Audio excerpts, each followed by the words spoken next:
Jeremy says, what is the difference between Audit Plus videos and the Audit Hotspot videos? Okay, so Ninja CPA Review, my company, acquired the Bisk CPA Review assets from Thomson Reuters in late 2016. And along with that came their entire video library, and they have their Bisk CPA Review videos, and I just stuck that in to the Ninja family, and I call it Ninja Plus. It's Ninja Plus, stuff that wasn't Ninja.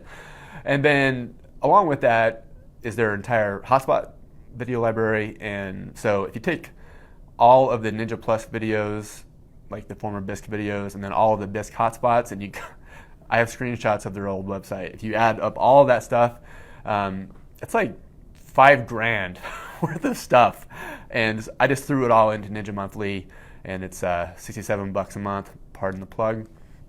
And it's like, sorry, not sorry.